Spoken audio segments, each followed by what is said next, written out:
It's often just a good idea to take a moment and try to think about, okay, what exactly is it that I'm struggling with at the moment? What are the specific things that make me feel overwhelmed? And deciding, okay, what's the thing that I really need to be doing right now? What's the first step on that? And then taking action on it. Increase sales, improve margins, and grow your business. Guaranteed. Top secrets of marketing and sales. Now, David Blaise. Hi, and welcome to the podcast. In today's episode, co-host Jay McFarland and I will be continuing our discussion on how to avoid getting overwhelmed. Welcome back, Jay.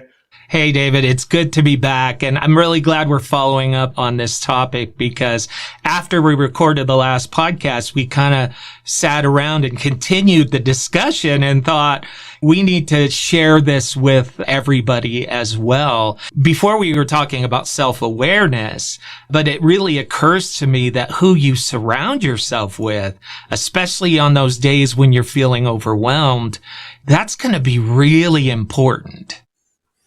Absolutely. And as you said, we started talking about it after the last podcast and the conversation got so good. I'm like, we need to hit record and just keep going on this topic because you raised a great point, particularly related to who we're surrounding ourselves with. And very often when we are in that negative state that we had talked about in the previous episode, where we bring the wrong us to work or the wrong us shows up to work, the unmotivated, unfocused version of ourselves show up.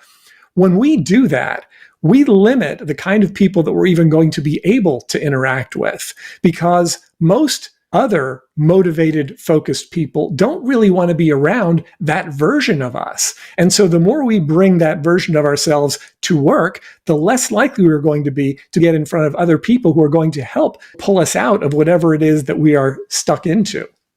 Yeah, and I think the exception to that, and I've experienced this, is if you have people who know you well enough and you've built trust with them and they are able to tell you and point out, is everything okay? Because you kind of feel like you're off your game a little bit today. If you surround yourself with yes men, then you're not going to get that. And if you surround yourself with people who are negative all the time, then they're going to be bringing you down even on the good days. So being able to assess your team and hire appropriately is so critical. And I don't think people really think about it in those terms. I agree completely. I also think that when people tend to give into those emotions, when they give into the overwhelm and they just basically withdraw and say, no, I can't do it, I'm out. At that point, what are they leaving to themselves?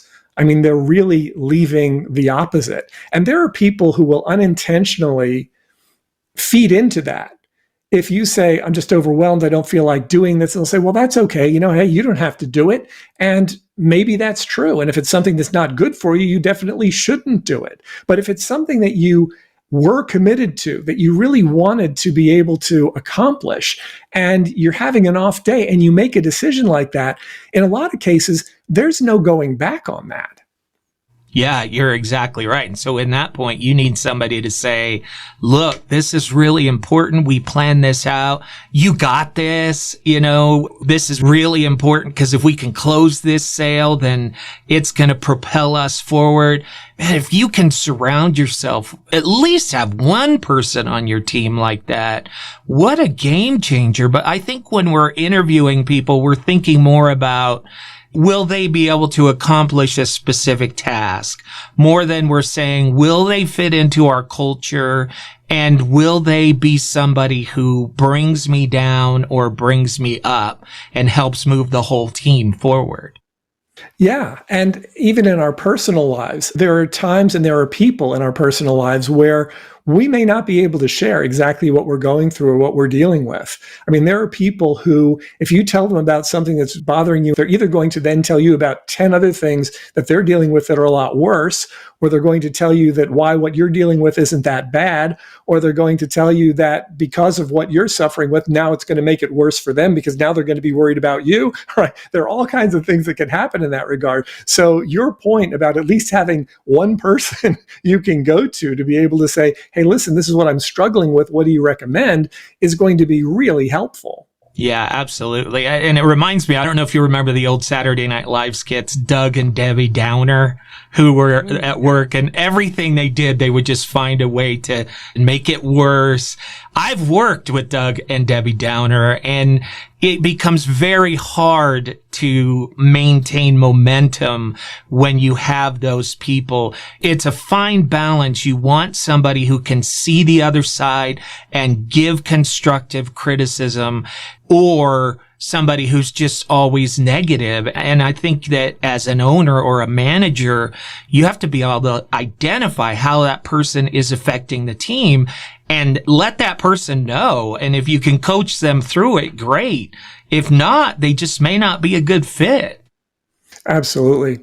So looking around and deciding, okay, who am I interacting with? Who should I be interacting with? Who could I be interacting with to be able to help me out of whatever issues I'm dealing with in terms of feeling overwhelmed? That's a big one. Another one that you raised in our time between the podcasts was the idea of utilizing delegation. So let's dig into that a bit.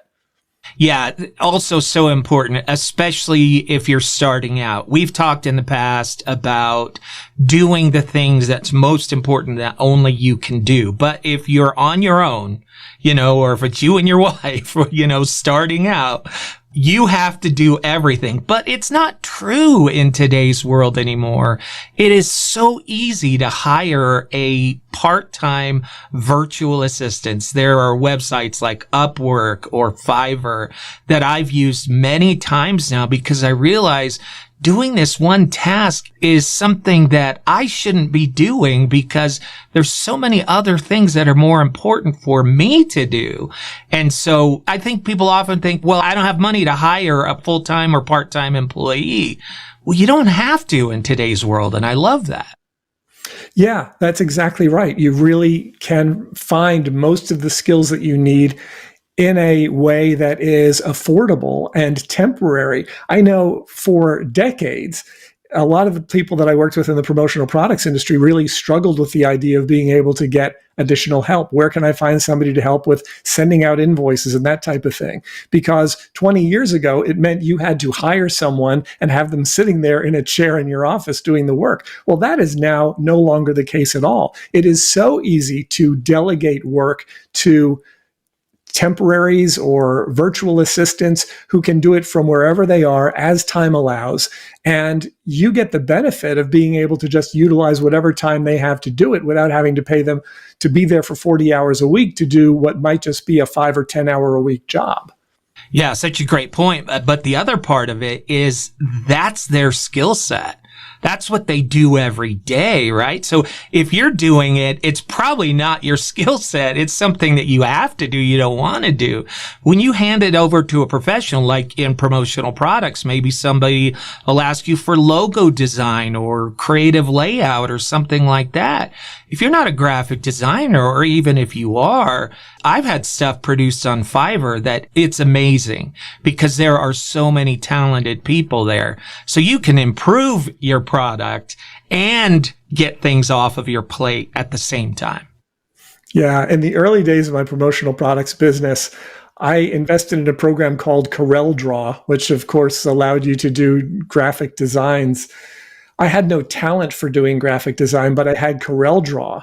And I made the mistake of thinking that if I had a tool that would allow me to create art, that I should actually create art, which was not the truth at all. It's like saying, here's a bunch of paintbrushes, go paint the ceiling of the Sistine Chapel, right? Just because you have the tools doesn't mean you have the skill.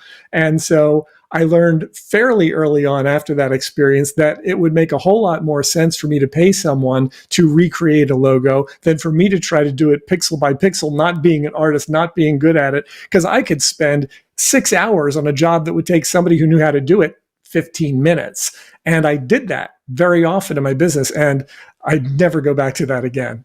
No, and you don't have to, and the product is going to be better. So finding those little ways to offload things that you shouldn't be doing. I always feel like your goal should be doing the things that only you can do. And then if you can delegate the rest to other people, you're going to have fewer of those days when you're overwhelmed. But then probably the subject of another podcast, how do you then keep that team moving forward? How do you delegate and follow up? Because if you do that wrong, if you micromanage, things like that, then you could be destroying everything that you're trying to build. So these are all building blocks that we're talking about. Yeah. And for some people, delegating can become overwhelming because they're afraid to let go.